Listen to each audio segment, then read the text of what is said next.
What's up, ladies and gentlemen? Today I bring you the Shotgun King. This is a support-based build that brings tons of damage to the table as well, allowing you to create chaos with a team and play solo with great success. Oh, and we'll be using the Cube Gun, which is actually a really solid weapon once you properly set it up. I call this one Sergeant Shotty, and here's how you can make it. Challenger will be our prime class for this build. The class seems to have gotten a buff on one of the patches to make it more balanced, and oddly enough, this patch made it the most powerful class. We will gain a free revive upon being downed just from running this as prime. It's really helpful for when you mess up, and it's just really fun to pound the ground with extreme anger and survive death. Next, we get an increase of 35% to all damage when near enemies. It says 10 meters, but 90% of the time, you're going to be within this range when fighting. Also, 10% crit chance, which does come into play. You're a bit tankier in combat, and the big effect, your stamina cost is cut in half. This doesn't seem all that important at first, but you realize pretty fast, you get so much more stamina when running this. For the skill, you want to run Rampage. This is currently one of the strongest skills in the game, as it provides more buffs than most. For a time, you enter a new state. 15% faster fire rate, 20% faster reload speed, and 10% faster movement speed. Dealing damage will generate stacks of rage, which increase damage by 2.5%. You could see this under your health and stamina, and you have about 10 seconds before it runs out. Every time you deal enough damage, though, the stacks stay active. So it actually lasts longer than 10 seconds as long as you keep dealing damage to enemies. Once you get to 10 stacks, you go berserk, doubling the rage effect. Now, if my math is correct, this is going to grant a 50% damage boost, which is why this class is now better than pretty much all of them. You get 85% more range damage with this setup alone, and it turns any gun into a boss melter. Also, the rage animation seems to grant you invulnerability, so it won't mess with you as much as you think it will.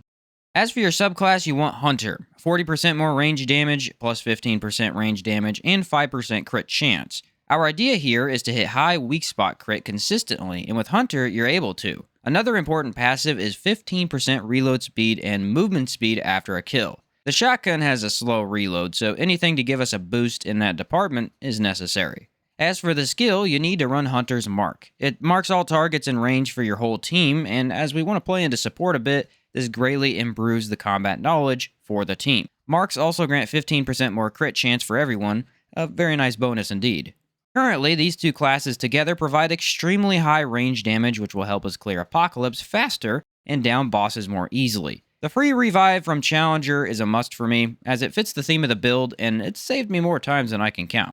As for armor, I run the Realm Walker Beret with the Bruiser set, making you a scrapper-like tank with an army sergeant feel to it. You get a medium dodge here due to Challenger's trait, so dodging attacks isn't that hard to accomplish.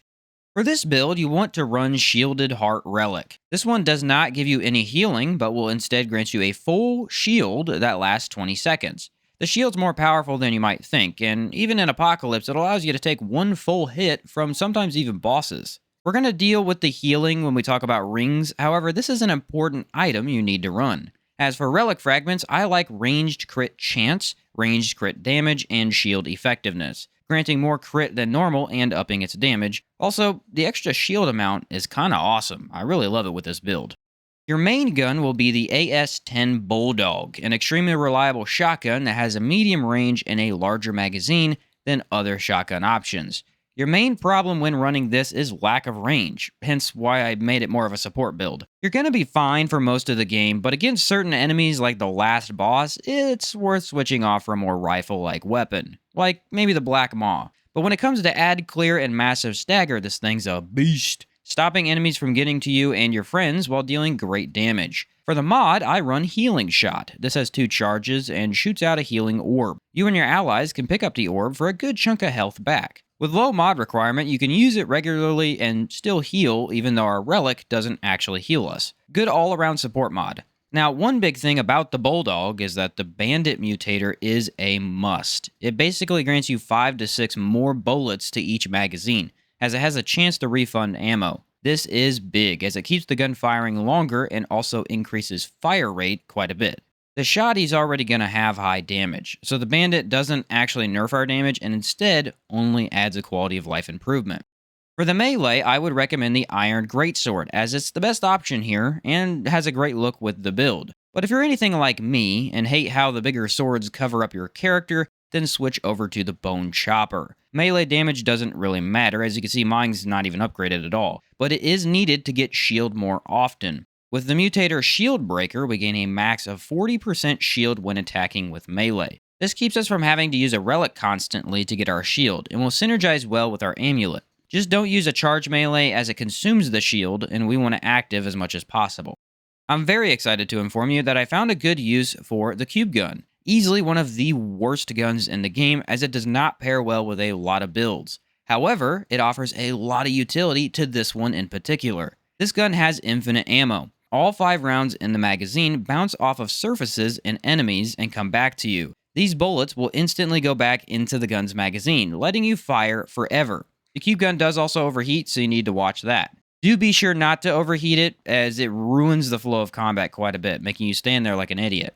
Now, to make this gun good, you need to be up close. Why? Well, if the bullets hit a faraway target, they cannot bounce back fast enough to keep firing. So you sit there with your finger on the trigger, kinda doing nothing. Also, if you miss a target, the bullets will take forever to come back, meaning it's best to be within a few feet for the best effect. Because this weapon has infinite ammo, but 2 different drawbacks, it actually outputs a good amount of damage. And the faster fire rate can melt enemies quickly. Its mod also grants a cube shield around you, which will block any projectile. This thing lasts 15 seconds and is so helpful, especially in certain boss fights, as it allows you to shoot through a damage phase. Cube Shield will in fact block those orbs from the final boss fight that insta-kill you, which is really neat. As for the Mutator, you want momentum, extra crit and crit damage, which can give us over 500 damage a shot if amped up correctly.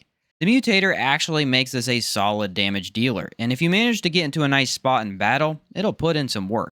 For your amulets and rings, you want some extra crit and healing. Energy Diverter grants 10% crit chance and 15% increase to all damage when you have a shield active. As long as you take a relic, your damage is going to be very high. Akari Warband makes all perfect dodges increase critical chance by 15% and crit damage by 15%, which makes us almost always hit crit and deal over 2,000 damage with the shotgun at times. Very powerful ring. Probability Cord increases crit damage by 30%. Crit seems to be much stronger than most sources of damage in the game, making this ring one of the best for high damage in general. Generating Band. This makes us regen health while a shield is active, which means as long as we use our relics correctly, we do actually get some healing. Keeps you from having to pop healing shot on yourself, so you can save it for the team. Rerouting Cable keeps our shield active 24/7, as using stamina is going to grant you a shield. I didn't run this for a while, but without it, upkeeping shield is a little troublesome. And since our damage comes from shield, this feels necessary. For traits, we want to be able to heal better and activate our mods easily. Flashcaster to shoot out the heals quickly, and both our skills do take a bit to get going, especially the Challenger one. This fixes that almost entirely. Fortify to gain much more armor. Now, we still don't have a ton, but when paired with the shield, you can survive way more hits than just with basic health. Long Shot is not amazing here, but it does come in handy because we're using a shotgun. Strong Back helps us stay under a heavy dodge and keeps the nice fashion that we have going. Triage is pretty important as it increases healing. The Healing Shot mod actually sucks without this, as it won't heal much normally, and the ring that heals us when shield is active gains a nice boost too. Health, stamina, spirit, and expertise like normal, as they're all rounders that most builds need. Yes, I know we could drop stamina technically due to running Challenger, but also running out of stamina means death, so I'm still taking it.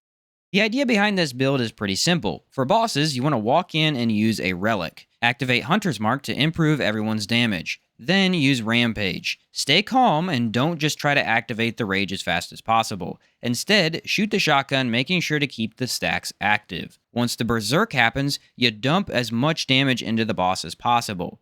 The Cube Gun is there to prevent any projectiles from hurting you and clear out adds easily. Also, since the Cube Gun does have infinite ammo, you can use it when the shotgun runs out of bullets, but you don't have a chance to take an ammo box yet. Dodge attacks to keep up the shield for both healing and damage, and you have a very good build that buffs itself while you play. Use the Relic to survive bigger hits, and if you go down, you get one redo.